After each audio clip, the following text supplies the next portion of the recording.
Аталган токтомдо белгиленген программаны ишке ашыруу максатында өкмөттүн Нарын областындагы Атайын ыйгармыктуу өкүлүнүн буйругу менен бир катар иш-чаралардын планы кабыл алынып, аны аткарууда ар бир тиешелүү мекеме уюмдардын жоопкерчилиги так белгиленген. 2019-2023 жылдарга ушул азык түлүк коопсуздугу жана тамак аш боюнча көп тараптуу платформа кабыл алганбыз. Ушул платформада эң негизинен ушул 4 бөлүктөн турат. Бул биринчи ушул азык түлүктүн болушу, экинчи ошол азык түлүктү кандай ошол биздин адамдарыбызга жетип атат, анан сапаты, анан коопсуздугу боюнча. Азык-түлүк коопсуздугу жана тамактануу маселесинде Нарын облусту республикада пилоттук деп табылган. Нарын жана Жумгал райондорунун 3-төн 6 айыл өкмөтүндө облуста кабыл алынган платформадагы ар бир иш-чараны аткарууга жооптуу адистер да бекитилиптир.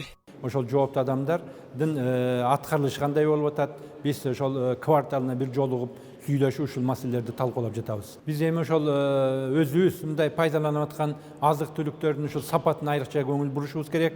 Анан эми бизде көпчүлүгү жана эт азыктары, нан азыктары менен тамактанып, өзгөчө жашылча жер жемиш менен тамактануу ошол ичине баягы колго алынбай келе жатат. Ошол максатта мына мектептерде дагы атайын ошол алма бактар бар, өзүнчө көмөкчү чарбаларында ушул атайын жашылчаларды өстүрүп, анан биздин окуучуларыбызга ушундай витаминдүү тамактарды берүү иштери да колго алынып атат.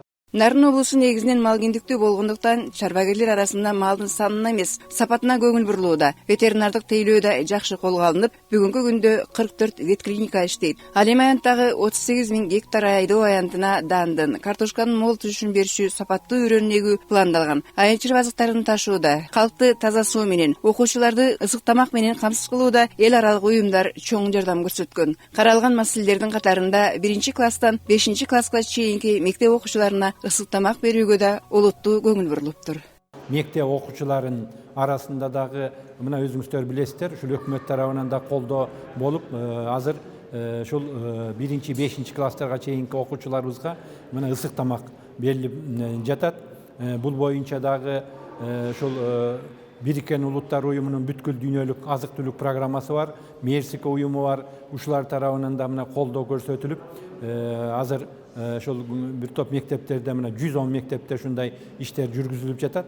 Мындан тышкары 12 мектепте ата-энелердин ошол жардам аркылуу дагы окуучуларыбызга ысык тамакын берип келебиз. Жогоруда айтылгандардан сырткары калк арасында байытылган ун менен йодтулган тузду колдонуунун маанисин түшүндүрүү иштери кызуу жүрүүдө. Айыл чарба азыктарынын коопсуздугун камсыз кылууда жеке ветеринардык сервистер түзүлүп, зарыл адистер менен камсыз болгон. Мамлекет тарабынан берилген вакциналар да жетиштүү. Баарынан мурда келечегибиз балдарыбыздын саламаттыгы үчүн азык-түлүк коопсуздугу жана туура тамактануунун мааниси чоң.